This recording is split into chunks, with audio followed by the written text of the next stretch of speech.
Good morning. Sunday tech ടൈമിൻ്റെ പുതിയൊരു എപ്പിസോഡിലേക്ക് എല്ലാവർക്കും സ്വാഗതം. തുടർച്ചയായിട്ടുള്ള 27ാമത്തെ എപ്പിസോഡാണ് ഇപ്പോൾ നടന്നുകൊണ്ടിരിക്കുന്നത്. വളരെ സന്തോഷം. പിന്നെ ഒരു കാര്യം, പുറത്ത് നല്ല മഴ പെയ്യുന്നുണ്ട്, കാറ്റ് വീശുന്നുണ്ട്, അതിൻ്റേതായിട്ടുള്ള സൗണ്ടുകളൊക്കെ കയറി വരാനുള്ള ഒരു ചാൻസ് ഉണ്ട്. ഒരുപാട് നല്ല ഫോണുകൾ കഴിഞ്ഞ ആഴ്ച ലോഞ്ച് ചെയ്തിട്ടുണ്ട്. അതിൽ ഞാൻ ഏറ്റവും കൂടുതൽ പ്രധാനമായിട്ട് നോക്കിയത് റിയൽമിയുടെ ഫോണായിരുന്നു. കാരണം പോക്കോ ഫോൺ ഞാൻ അത്രയ്ക്ക് അങ്ങോട്ട് എൻ്റർടൈൻ ചെയ്യാറില്ല. റിയൽമി കുഴപ്പമില്ല, നല്ലൊരു എക്സ്പീരിയൻസ് ആണ് എനിക്ക് ഓവറോൾ തന്നിട്ടുള്ളത്. ഇപ്പോൾ അവർ ആഡ്സും റെക്കമെൻഡേഷനൊക്കെ കുത്തി നിറച്ചിട്ട് വേറൊരു അവസ്ഥയിലാണ്. എനിവേ, റിയൽമി GT60 എന്ന് പറയുന്ന ഒരു ഫോൺ ഇന്ത്യയിൽ കഴിഞ്ഞ ആഴ്ച ലോഞ്ച് ചെയ്തിട്ടുണ്ട്. ഈ GT സീരീസിൽ 2 വർഷത്തിന് ശേഷമാണ് റിയൽമി ഇന്ത്യയിൽ ഒരു ഫോൺ ഇറക്കുന്നത്. ഈ ഒരു ഫോണിൻ്റെ സ്പെക്ക് നോക്കുകയാണെങ്കിൽ സ്നാപ്ഡ്രാഗൺ 7+ Gen 3 എന്ന് പറയുന്ന പവർഫുൾ ചിപ്സെറ്റാണ് കൊടുത്തിരിക്കുന്നത്. അതായത് 15 ലക്ഷത്തോളം ആൻറ്റിറ്റ്യൂഡ് സ്കോർ ഈ ഒരു ഫോണിൽ വരുന്നുണ്ട്. സോ പക്ക പെർഫോമൻസിന് വേണ്ടിയിട്ടുള്ള അല്ലെങ്കിൽ ഗെയിമിങ്ങിന് വേണ്ടിയിട്ടുള്ള ഒരു ഫോൺ തന്നെയാണ് റിയൽമി GT60 എന്ന് പറയുന്നത്. 5500 mAh ബാറ്ററിക്ക് 120 വാട്ടിൻ്റെ ഫാസ്റ്റ് ചാർജിങ് സപ്പോർട്ട് ചെയ്യുന്നുണ്ട്. 6000 നിറ്റ്സിൻ്റെ പീക്ക് ബ്രൈറ്റ്നസ് സപ്പോർട്ട് ചെയ്യുന്ന 6.7 ഇഞ്ച് വരുന്ന AMOLED ഡിസ്പ്ലേ ആണ് കൊടുത്തിരിക്കുന്നത്. ഈ പീക്ക് ബ്രൈറ്റ്നസ് എന്ന് പറഞ്ഞു കഴിഞ്ഞാൽ നമ്മൾ ഈ HDR കണ്ടന്റൊക്കെ കാണുന്ന സമയത്ത് ഏതെങ്കിലും ഒരു പോയിന്റിൽ അത്രയും ഹൈ ബ്രൈറ്റ്നസ് കിട്ടും, അത്രയേ ഉള്ളൂ, അല്ലാതെ വേറെ സംഭവമൊന്നുമില്ല. സോ നല്ലൊരു ഡിസ്പ്ലേ സെറ്റപ്പ്, നല്ലൊരു ക്യാമറ സെറ്റപ്പ്, നല്ലൊരു ബാറ്ററി സെറ്റപ്പ് ഓവറോൾ കൊള്ളാം. പിന്നെ 30,000 രൂപയ്ക്ക്, അതായത് 29,999 രൂപയ്ക്കാണ് ഇതിൻ്റെ നോർമൽ പ്രൈസ് സ്റ്റാർട്ട് ചെയ്യുന്നത്. ലോഞ്ചിങ് ഓഫറായിട്ട് 4,000 രൂപയുടെ കാർഡ് ഓഫറും 2,000 രൂപയുടെ എക്സ്ചേഞ്ച് ബോണസും കിട്ടുന്നുണ്ട്. ഇത് രണ്ടും കൂടി ഒരുമിച്ച് അപ്ലൈ ചെയ്യാൻ പറ്റുമെന്ന് ചോദിച്ചാൽ അതെനിക്കറിയില്ല, എനിക്കും അതൊരു ഡൗട്ടാണ്. 29-ാം തീയതി മുതൽ ആമസോൺ വഴി ഈ ഒരു ഫോൺ വാങ്ങാനായിട്ട് സാധിക്കും. സോ എല്ലാ മാക്സിമം കാർഡ് ഓഫറും ഈ എക്സ്ചേഞ്ച് ഓഫറൊക്കെ കൂടി വാങ്ങാൻ, എല്ലാം മുതലെടുത്തുകൊണ്ട് വാങ്ങാനായിട്ട് ശ്രമിക്കുക, എന്നാലേ അതൊരു ബെനിഫിറ്റ് ആയിട്ട് മാറുള്ളൂ. പിന്നെ നല്ലൊരു ഫോൺ പുറത്തിറങ്ങിയിട്ടുള്ളത് പോക്കോയുടെ സൈഡിൽ നിന്ന് പോക്കോ F6 തന്നെയാണ്. അതിൻ്റെ സ്പെക്കും അത്യാവശ്യം കൊള്ളാം. കാരണം സ്നാപ്ഡ്രാഗണിൻ്റെ 8s Gen 3 എന്ന് പറയുന്ന നല്ല പവർഫുൾ ആയിട്ടുള്ള, അതിനും ഏകദേശം 15 ലക്ഷത്തോളം ആൻറ്റിറ്റ്യൂഡ് സ്കോർ വരുന്ന ഒരു ഫോൺ തന്നെയാണ് പോക്കോ F6 എന്ന് പറയുന്നത്. ഇവിടെയും അത്യാവശ്യം നല്ല ബാറ്ററി സെറ്റപ്പ് കാര്യങ്ങളൊക്കെ വരുന്നുണ്ട്. ഈ ഒരു ഫോണിൻ്റെ പ്രൈസും 30,000 രൂപയാണ്. കറക്റ്റ് 29,999 രൂപ. ഇവിടെ പക്ഷേ ലോഞ്ചിങ് ഓഫർ, കാർഡ് ഓഫർ അങ്ങനെയുള്ള സംഭവങ്ങളൊക്കെ ആയിട്ട് 26,000 രൂപയ്ക്ക് ഈ ഒരു ഫോൺ കിട്ടാനായിട്ടുള്ള ഒരു ചാൻസ് ഉണ്ട്. ഇനി ഒരു ഫോണും കൂടി ഉണ്ട്, ഇൻഫിനിക്സിൻ്റെ GT20 Pro എന്ന് പറയുന്ന ഒരു ഫോൺ. അത് പക്കാ ഗെയിമിംഗ് ഫോണാണ് കേട്ടോ. പക്കാ ഗെയിമിംഗ് ഫോൺ എന്ന് പറഞ്ഞാൽ പക്കാ ഗെയിമിംഗ് ഫോൺ. ഇതിൽ Dimensity 8200 അൾട്ടിമേറ്റ് എന്ന് പറയുന്ന ഒരു പ്രൊസസ്സറാണ് കൊടുത്തിരിക്കുന്നത്. ഇതിൽ ഡെഡിക്കേറ്റഡ് ഗെയിമിംഗ് ഡിസ്പ്ലേ ചിപ്പ് വരെ കൊടുത്തിട്ടുണ്ട്. സോ പക്ക ഗെയിമിംഗ് ഫോൺ, അത്രേ ഉള്ളൂ. ലോഞ്ചിങ് ഓഫറായിട്ട് ഈ ഒരു ഫോണിൻ്റെ പ്രൈസ് സ്റ്റാർട്ട് ചെയ്യുന്നത് 23,000 രൂപയ്ക്ക്, നോർമൽ പ്രൈസ് 25,000 രൂപ. ഇതും 28-ാം തീയതി മുതൽ ഫ്ലിപ്കാർട്ട് വഴി വാങ്ങാനായിട്ട് സാധിക്കും. സോ 25,000 രൂപയ്ക്ക് താഴെ ഗെയിമിംഗ് എന്ന് പറയുന്ന ആ ഒരു പർപ്പസിന് വേണ്ടി മാത്രമായിട്ടൊരു ഫോൺ നോക്കുന്നവരാണ് നിങ്ങളെന്നുണ്ടെങ്കിൽ റിയൽമി GT20 Pro എന്ന് പറയുന്ന ഒരു ഫോൺ ധൈര്യമായിട്ട് പരിഗണിക്കാം. iOS 17.5.1 ഒരു സോഫ്റ്റ്വെയർ അപ്ഡേഷൻ വന്നിട്ടുണ്ട്. 17.5 ഒരു പ്രശ്നം എന്താണെന്ന് വെച്ച് കഴിഞ്ഞാൽ, നമ്മൾ ഒരു വർഷങ്ങൾക്ക് മുന്നൊക്കെ ഡിലീറ്റ് ചെയ്ത ഫോട്ടോസ് കയറി വരുന്ന ഒരു ഇഷ്യൂ ആയിരുന്നു 17.5 വന്നിരുന്നത്. സോ ആ ഒരു ഇഷ്യൂ ഫിക്സ് ചെയ്തിട്ടുണ്ട്. പക്ഷേ ഞാൻ ഈ ഒരു 17.5.1 അപ്ഡേഷൻ ചെയ്തപ്പോൾ എൻ്റെ iPhone 15 Plus ബാറ്ററി ലൈഫ് ഗണ്യമായിട്ട്, ബാറ്ററി ഹെൽത്ത് അല്ല പറയുന്നത്, ആ ഒരു നോർമലി നമുക്കൊരു കിട്ടുന്ന ആ ഒരു ബാറ്ററി ലൈഫ് ഉണ്ടല്ലോ, അത് ഗണ്യമായിട്ട് കുറയുന്ന ഒരു പ്രശ്നം ഞാൻ ഫേസ് ചെയ്തു. ഇനി സോഫ്റ്റ്വെയർ അപ്ഡേഷൻ ചെയ്തിട്ടേ ഉള്ളൂ. അതിൻ്റേതായിട്ടുള്ള കുറച്ച് പ്രശ്നങ്ങൾ കാര്യങ്ങളൊക്കെ കുറച്ച് ദിവസം കൊണ്ട് ശരിയാകുമായിരിക്കാം. അങ്ങനെ ഒരു പ്രശ്നം ഞാൻ നോട്ടീസ് ചെയ്തു, അത് ജസ്റ്റ് പറഞ്ഞു എന്ന് മാത്രം. ഇത്തരത്തിൽ ബാറ്ററി ഒക്കെ ഡ്രെയിൻ ആവുന്ന പ്രശ്നങ്ങൾ നിങ്ങൾ ആരെങ്കിലും ഫേസ് ചെയ്തിട്ടുണ്ടെങ്കിൽ ഒന്ന് കമൻ്റായിട്ട് അറിയിക്കുക. HMDയുടെ സൈഡിൽ നിന്ന് ഓറ എന്ന് പറയുന്ന ഒരു ഫോൺ ഓസ്ട്രേലിയയിൽ ലോഞ്ച് ചെയ്തിട്ടുണ്ട്. 6.5 ഇഞ്ച് വരുന്ന LCD display, 60 Hz refresh rate, notch ടൈപ്പാണ് കേട്ടോ ഡിസ്പ്ലേ വരുന്നത്. 4 GB റാം, 64 GB ഇന്റേണൽ മെമ്മറിയാണ് ഇതിൻ്റെ സ്റ്റോറേജ് ടൈപ്പ് വരുന്നത്. യൂണിസാക്കിൻ്റെ ഏതാണ്ട് ഒരു പ്രൊസസ്സർ, 50 മെഗാപിക്സലിൻ്റെ ഒരു സെൽഫി ക്യാമറ, ഒരു ഫോൺ. ഇതൊക്കെ HMD എന്ന് പറയുന്ന ഒരു കമ്പനി ഇപ്പോൾ വന്നിട്ടുള്ളൂ കേട്ടോ. അതായത് നോക്കിയ എന്നുള്ള ബ്രാൻഡ് ആ ഒരു പേര് മാറ്റിയിട്ട് HMD എന്നുള്ള ആ ഒരു ബ്രാൻഡ് നെയിമിൽ ഫോണുകൾ ഇറക്കാൻ തുടങ്ങിയിട്ടേ ഉള്ളൂ. സോ അവർ ഇങ്ങനത്തെ ഫോണുകളൊക്കെ ഇറക്കിയിട്ട് എവിടേക്ക് പോകാനാണെന്ന് അറിയില്ല. എന്തായാലും ഇങ്ങനൊരു ഫോൺ ഓസ്ട്രേലിയയിൽ HMDയുടെ സൈഡിൽ നിന്ന് വന്നിട്ടുണ്ട്. ഈ ഒരു ഫോണുകളൊക്കെ അധികം വൈകാതെ ഇന്ത്യയിലോട്ട് ഇങ്ങനെ കുത്തി നിറച്ച് വരും. ഇൻഫിനിക്സിൻ്റെ സൈഡിൽ നിന്ന് ഇൻഫിനിക്സ് നോട്ട് 40 എന്ന് പറയുന്ന ഫോൺ ഗ്ലോബലി ലോഞ്ച് ചെയ്തിട്ടുണ്ട്. ഈ ഒരു ഫോൺ ഇന്ത്യയിലോട്ട് വരാനുള്ള സാധ്യത വളരെ കുറവാണ്. കാരണം ഇൻഫിനിക്സ് നോട്ട് 40 Pro എന്ന് പറയുന്ന ഫോണുമായിട്ട് കാര്യമായിട്ടുള്ള വ്യത്യാസങ്ങളൊന്നും വരുന്നില്ല. ഈ രണ്ട് ഫോണും നോക്കുമ്പോൾ പ്രോസസ്സർ ആണെങ്കിലും ഡിസ്പ്ലേ ആണെന്നുണ്ടെങ്കിലും എല്ലാ കാര്യങ്ങളും സെയിം ആണ്. വയർലെസ് ചാർജിങ്ങും കാര്യങ്ങളൊക്കെ സപ്പോർട്ട് ചെയ്യുന്നുണ്ട്. പക്ഷേ വ്യത്യാസം വരുന്നത് ഇൻഫിനിക്സ് നോട്ട് 4T പ്രോയിൽ വന്നിരിക്കുന്നത് 45 വാട്ടിൻ്റെ ഫാസ്റ്റ് ചാർജിങ് ആണ്. എന്നാൽ നോർമൽ നോട്ട് 4Tയിൽ വരുന്നത് 33 വാട്ടിൻ്റെ ഫാസ്റ്റ് ചാർജിങ് ആണ്. വയർലെസ് ചാർജിങ്ങിൻ്റെ കാര്യത്തിലോട്ട് വന്നു കഴിഞ്ഞാൽ നോട്ട് 4T പ്രോയിൽ 20 വാട്ടിൻ്റെ വയർലെസ് ചാർജിങ് സപ്പോർട്ട് ചെയ്യുമ്പോൾ ഇവിടെ നമുക്ക് 15 വാട്ടിൻ്റെ വയർലെസ് ചാർജിങ് ആണ് സപ്പോർട്ട് ചെയ്യുന്നത്. ബാക്കി എല്ലാ കാര്യങ്ങളും ഡിസൈന്, ക്യാമറ, ബാക്കിയെല്ലാം എല്ലാം ടിറ്റോ സെയിം. സോ ഇന്ത്യയിലോട്ട് വരാനുള്ള സാധ്യത വളരെ വളരെ കുറവാണ്. കാരണം 22,000 രൂപയ്ക്കാണ് ഇൻഫിനിക്സ് നോട്ട് 4T പ്രോ ഇന്ത്യയിൽ സെല്ല് ചെയ്യുന്നത്. സോ അതിനും താഴെ ഇങ്ങനെ ഒരു ഫോൺ കൊണ്ടുവന്നു കഴിഞ്ഞാൽ കാര്യമായിട്ട് മാർക്കറ്റിൽ വലിയൊരു ചലനം ഉണ്ടാക്കാൻ പറ്റുമെന്ന് തോന്നുന്നില്ല. ഓക്കെ, അപ്പോൾ ഇൻഫിനിക്സ് നോട്ട് 4T എന്ന് പറയുന്ന ഫോൺ ഗ്ലോബലി ലോഞ്ച് ചെയ്തിട്ടുണ്ട്. ഓപ്പോ റെനോ 12 ആൻഡ് 12 പ്രോ എന്ന് പറയുന്ന രണ്ട് മോഡൽ ഫോണുകൾ കഴിഞ്ഞ ആഴ്ച ഓപ്പോയുടെ സൈഡിൽ നിന്ന് ചൈനയിൽ ലോഞ്ച് ചെയ്തിട്ടുണ്ട്. ഇതിൻ്റെ ഡിസൈനും കാര്യങ്ങളും കണ്ടപ്പോൾ ഭയങ്കര രസകരമായിട്ട് തോന്നിയിട്ടാണ്. കാരണം ഇതിൽ കൊടുത്തിരിക്കുന്നത് ക്വാഡ് കർവ്ഡ് ഡിസ്പ്ലേ ആണ്. അതായത് 4 സൈഡിൽ നിന്നും കർവ് ആയിട്ടുള്ള ഒരു ഡിസ്പ്ലേ ആണ് ഈ ഒരു ഫോണിൽ കൊടുത്തിട്ടുള്ളത്. എന്നാൽ ഇതിൻ്റെ ഫ്രെയിം ഉണ്ടല്ലോ, ആ ഒരു ഫ്രെയിം എന്ന് പറയുന്നത് പക്ക ഫ്ലാറ്റ് ആണ്. സാധാരണ നമുക്ക് കർവ് ഡിസ്പ്ലേ കിട്ടുമ്പോൾ ആ ഒരു ഫ്രെയിമിൻ്റെ തിക്നെസ് കുറച്ചിട്ട് ആ ഒരു ഫ്രെയിമും കൂടി ആ ഒരു കർവ് കൊണ്ടുവന്ന് ഹോൾഡ് ചെയ്യാനുള്ള ഒരു സ്മൂത്ത്നെസ്സിന് വേണ്ടിയിട്ട് അങ്ങനെ ചെയ്യാറുണ്ട്. പക്ഷേ ഈ ഒരു ഫോണിൻ്റെ കാര്യത്തിൽ കാണുമ്പോൾ ഒരു നോർമൽ ബോക്സി ഡിസൈനിലുള്ള ഫോണാണ്. പക്ഷേ ഡിസ്പ്ലേ 4 സൈഡിൽ നിന്നും കർവാണ്. അതുകൊണ്ട് തന്നെ ഒരു രസം തോന്നി. കാണുമ്പോഴാണെങ്കിൽ ഒരു നല്ല പ്രീമിയം ലുക്ക് എനിക്ക് പേഴ്സണലി തോന്നി. ലുക്ക് മാത്രമല്ല, ഇതിൻ്റെ സ്പെക്കും അടിപൊളിയാണ്. കാരണം നോർമൽ റെനോ 12 കൊടുത്തിരിക്കുന്നത് ഡിമെൻസിറ്റി 8250 പ്രോസസ്സറാണ്. റെനോ 12 പ്രോയിൽ കൊടുത്തിരിക്കുന്നത് ഡിമെൻസിറ്റി 9200 പ്ലസ് എന്ന് പറയുന്ന പ്രോസസ്സറാണ് കൊടുത്തിരിക്കുന്നത്. സോ ഇന്റേണൽ സ്പെക്കും അത്യാവശ്യം നല്ലത് തന്നെയാണ്. ഇനി ക്യാമറയുടെ കാര്യത്തിലോട്ട് ഞാൻ പിന്നെ കൂടുതൽ പറയണ്ടല്ലോ. ഓപ്പോ ആണ്, റെനോ സീരീസ് ആണ്. DSLR ലെവൽ പോർട്രേറ്റ് ഔട്ട്പുട്ട് കിട്ടുമെന്നൊക്കെയാണ് ഓപ്പോ പറയുന്നത്. സോ എന്തായാലും രണ്ട് നല്ല ഫോണുകൾ ഓപ്പോയുടെ സൈഡിൽ നിന്ന്, കാണാൻ നല്ല ഫോണുകൾ ഓപ്പോയുടെ സൈഡിൽ നിന്ന് ചൈനയിൽ ലോഞ്ച് ചെയ്തിട്ടുണ്ട്.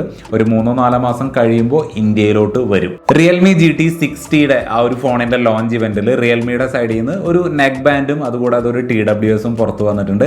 റിയൽമി വയർലെസ് 3 നിയോ എന്ന് ആണ് ആ നെക്ക് ബാൻഡിൻ്റെ പേര് വരുന്നത്. 1300 രൂപയ്ക്ക് ആമസോണിൽ നിന്ന് വാങ്ങാനായിട്ട് സാധിക്കും. അതേപോലെ റിയൽമി ബഡ്സ് എയർ 6 എന്ന് പറയുന്ന TWSന് 3299 രൂപയ്ക്കാണ് പ്രൈസ് ലിസ്റ്റ് ചെയ്തിരിക്കുന്നത്. 28-ാം തീയതി മുതലാണ് ആമസോണിൽ ഈ ഒരു TWSൻ്റെ സെയിൽ സ്റ്റാർട്ട് ചെയ്യുന്നത്. സോ നിങ്ങൾ TWSോ നെക്ക് ബാൻഡോ ഒക്കെ വാങ്ങാനായിട്ട് ഇരിക്കുന്നവരാണെങ്കിൽ ഈ രണ്ട് പ്രൊഡക്റ്റുകൾ കൂടി കൺസിഡർ ചെയ്യാം. സ്പെക്ക് കാര്യങ്ങളൊക്കെ നോക്കിയപ്പോൾ അത്യാവശ്യം നല്ലതായിട്ട് തോന്നി. പിന്നെ എയർ സീരീസിൽ വരുന്ന TWSകൾ അത്യാവശ്യം നല്ല ഔട്ട്പുട്ട് തന്നെയാണ് തരാറ്. താല്പര്യം ഉണ്ടെങ്കിൽ കൺസിഡർ ചെയ്യാമെന്ന് മാത്രം. ഇതിൽ ഈ ഒരു നെക്ക് ബാൻഡിൻ്റെ റിവ്യൂ അടുത്ത ആഴ്ച നമ്മളുടെ ഈ ഒരു ചാനലിൽ വരുന്നതായിരിക്കും. നത്തിങ് എന്ന് പറയുന്ന കമ്പനിയുടെ CEO കാൾപേ കഴിഞ്ഞ ആഴ്ച എക്സ് പ്ലാറ്റ്ഫോമിൽ ഒരു ഇമേജ് ഷെയർ ചെയ്തിട്ടുണ്ടായിരുന്നു. അതായത് ക്വിക്ക് സെറ്റിങ്ങിൻ്റെ വർക്ക് കാര്യങ്ങളെല്ലാം അണ്ടർ പ്രോഗ്രസ് ആണ്, വർക്ക് ഇൻ പ്രോഗ്രസ് എന്നാണ് കാണിച്ചിരിക്കുന്നത്.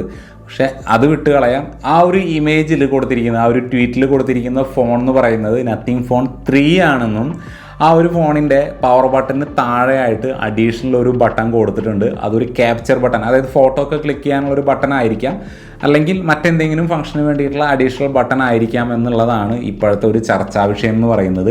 ഈ ഒരു നത്തിങ് ഫോണിൻ്റെ ഒരു റെൻഡറോ ഒരു ലീക്ക്ഡ് ഇമേജോ കാര്യങ്ങളോ ഒന്നും ഇതുവരെ പുറത്ത് വന്നിട്ടില്ല. ഇങ്ങനെ ഒരു ട്വീറ്റ് കണ്ടപ്പോൾ അത് നത്തിങ് ഫോൺ 3 ആണെന്നും ഇത്തരത്തിലൊരു ക്യാപ്ചർ ബട്ടൺ ഉണ്ടായിരിക്കും എന്നുള്ളതാണ് ഒരു ചർച്ചയായിട്ട് ഇപ്പോൾ പോയിക്കൊണ്ടിരിക്കുന്നത്. ഐക്യൂവിൻ്റെ സൈഡിൽ നിന്ന് ഈ മാസം 31-ാം തീയതി 2 ടാബ്ലറ്റുകൾ ചൈനയിൽ ലോഞ്ച് ചെയ്യുന്നുണ്ട്. iQPad 2, iQPad 2 Pro എന്ന് പറയുന്ന 2 പ്രൊഡക്റ്റുകളാണ്. ഇതിൽ iQPad 2ൽ കൊടുത്തിരിക്കുന്നത് സ്നാപ്ഡ്രാഗന്റെ 8S Gen 3 എന്ന് പറയുന്ന പ്രോസസ്സറാണ്. പാഡ് 2 പ്രോയിൽ കൊടുത്തിരിക്കുന്നത് ഡിമെൻസിറ്റി 9300 പ്ലസ് എന്ന് പറയുന്ന പുതിയ ചിപ്സെറ്റുകളാണ്.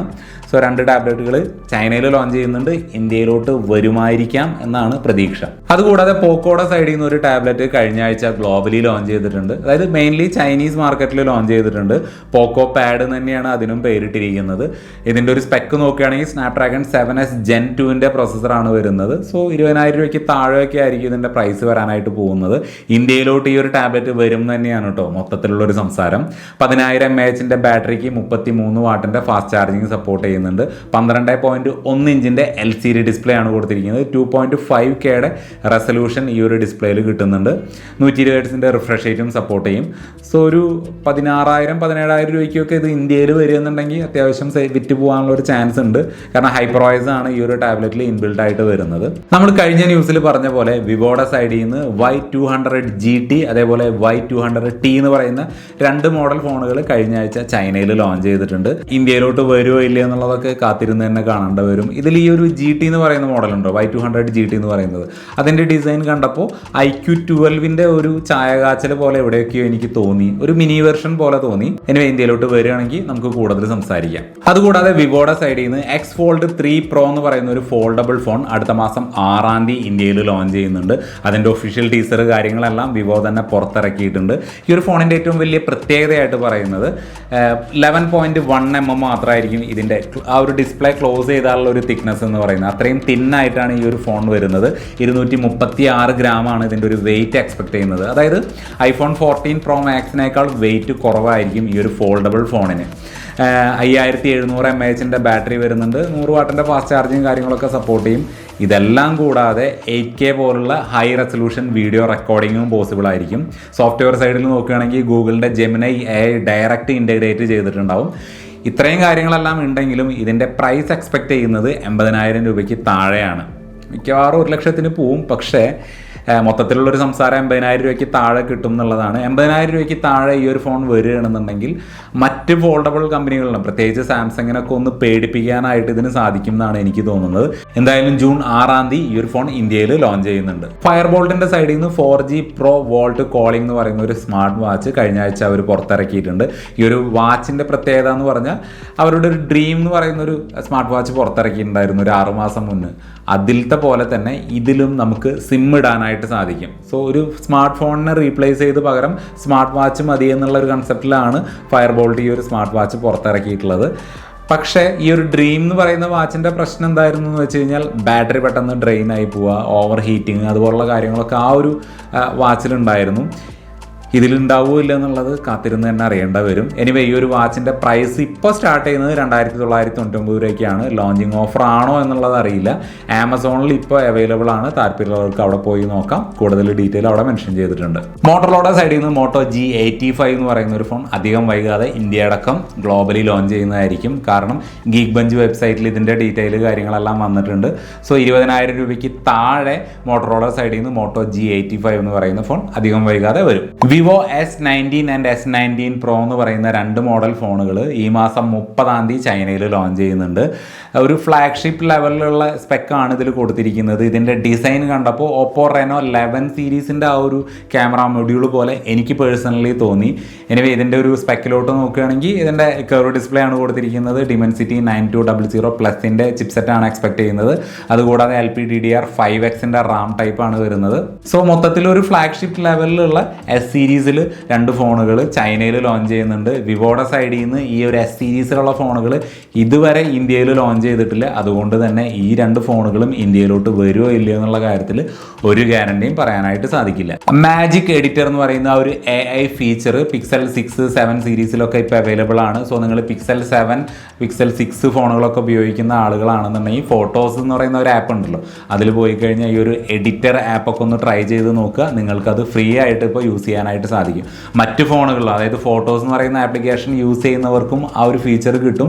പക്ഷേ സബ്സ്ക്രിപ്ഷൻ എടുക്കണം, അതല്ലാതെ സാധിക്കില്ല. ഓക്കെ, ഇനി നമ്മളുടെ അവസാന ന്യൂസ്. വാട്സാപ്പിൽ ഒരു കിഡിലൻ ഫീച്ചർ വാട്സാപ്പ് കൊണ്ടുവന്നിട്ടുണ്ട്. എന്താണെന്ന് വെച്ച് കഴിഞ്ഞാൽ നമ്മൾ സാധാരണ ഡിലീറ്റ് ചെയ്ത് കഴിഞ്ഞാൽ മെസ്സേജ് ഉണ്ടല്ലോ, ഒരു മെസ്സേജ് ഇപ്പോൾ ഡിലീറ്റ് ഫോർ എവരി വണ്ണിന് പകരം ഡിലീറ്റ് ഫോർ മീ കൊടുത്തു. ഓക്കെ, നമുക്കത് വേണ്ടിയിരുന്നത് ഡിലീറ്റ് ഫോർ എവരി വൺ ആണ്. സോ അങ്ങനെ ഒരു അബദ്ധം പറ്റിയിട്ടുണ്ടെങ്കിൽ നമുക്ക് ആ ഒരു ഡിലീറ്റ് അൺഡു ചെയ്യാനായിട്ട് സാധിക്കും. അതുവഴി ഡിലീറ്റ് ചെയ്ത മെസ്സേജ് ആണെങ്കിലും വീഡിയോസ് എന്താണെന്നുണ്ടെങ്കിലും നമുക്ക് റിട്ടേൺ കിട്ടും. എന്നിട്ട് വീണ്ടും ഡിലീറ്റ് ഫോർ എവരി വൺ കൊടുക്കാനായിട്ട് സാധിക്കും. ഒരുപാട് ആളുകൾ പെട്ടിട്ടുണ്ട്.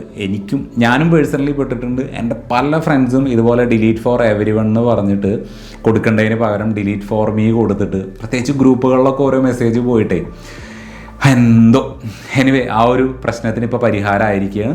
ഇങ്ങനെ ഡിലീറ്റ് ചെയ്ത ഫോട്ടോസ് അല്ലെങ്കിൽ വീഡിയോസോ മെസ്സേജോ ഒക്കെ അൺഡു ചെയ്യാനുള്ള ഒരു ഓപ്ഷൻ വാട്സാപ്പിൽ ഇപ്പോൾ അധികം വൈകാതെ വരും. പലർക്കും കിട്ടിയിട്ടുണ്ടാവും, എനിക്ക് കിട്ടിയിട്ടില്ല പേഴ്സണലി, പക്ഷെ ആ ഒരു ഫീച്ചർ വരുന്നുണ്ട്. സോ ഇത്രയൊക്കെയാണ് ഈ ഒരാഴ്ചത്തെ പരിപാടി എന്ന് പറഞ്ഞാൽ.